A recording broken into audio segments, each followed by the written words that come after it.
নজর রাখবো পরবর্তী সংবাদে। ফের একবার লরেন্সের টার্গেটে জনপ্রিয় পাঞ্জাবি গায়ক, এবং ইতিমধ্যে জানিয়ে শোরগোল পড়েছে সোশ্যাল মিডিয়া থেকে শুরু করে বিভিন্ন মাধ্যমে চর্চা।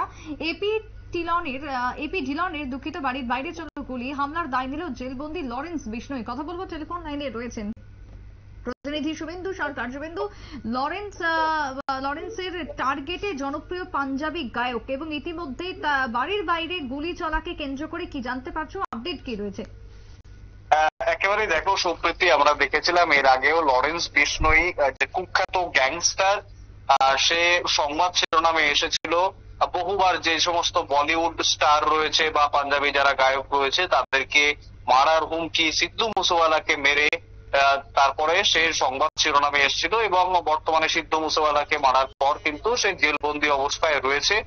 তারপর থেকে আমরা দেখেছি সালমান খানকে সে মারার হুমকি দিয়েছে, পাশাপাশি একাধিক যারা বলিউড স্টার রয়েছে তাদের দিকেও নজর রাখছে লরেন্স বিষ্ণোই। অর্থাৎ লরেন্স বিষ্ণোই জেলের মধ্যে থেকেই কিন্তু তার নেটওয়ার্ককে দিয়ে কাজ করাচ্ছেন বলেই অভিযোগ আসছে, এবং বারবার এই ধরনের অভিযোগ কিন্তু আসছে। এবং বর্তমানে আরো একজন পাঞ্জাবি সিঙ্গার গায়ক এপি ডিলন, তার বাড়ির সামনে এবার কিন্তু গুলি চালিয়েছে, এবং যারা গুলি চালিয়েছে সেই গুলি চালানোর দায় কিন্তু সম্পূর্ণরূপে নিয়ে নিয়েছে লরেন্স বিষ্ণোই এবং তার দলবল সেই দায় নিয়েছে। দেখো, এপি ডিলনের বাড়ি কানাডার যে বাড়ি রয়েছে ভ্যানকুভারের সামনে, ভিক্টোরিয়া আইল্যান্ডে, যে ভ্যানকুভারের সামনে কানাডায় তার যে বাড়ি রয়েছে সেই বাড়ির সামনে কিন্তু এই ঘটনা ঘটেছে। রোহিত গোদারা বলে একজনকে গ্রেপ্তার করেছে সেখানকার পুলিশ, এবং সে স্বীকার করেছে যে সে লরেন্স বিষ্ণোই গ্যাংয়েরই মেম্বার একজন, এবং এই গোটা ঘটনার তারা সেই রেসপন্সিবিলিটি বা দায় নিয়েছে।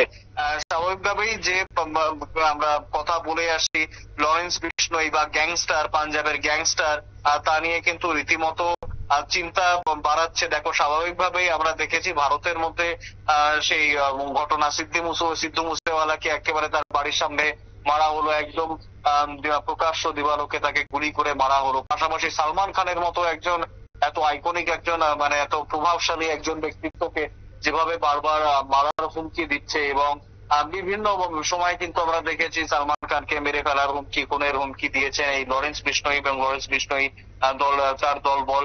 লরেন্স বিষ্ণোই কিন্তু বর্তমানে জেলবন্দি অবস্থায় রয়েছে, এবং সেক্ষেত্রে তার যে এই হুমকিগুলো বা তার যে এই যে কার্যকলাপ সে কিভাবে চালাচ্ছে তারও কিন্তু প্রশ্ন উঠছে। দেখো, স্বাভাবিকভাবে জেলবন্দি একটা লোক, তার পক্ষে এইভাবে কি চালানো সম্ভব, সেটাও কিন্তু প্রশ্ন আসছে।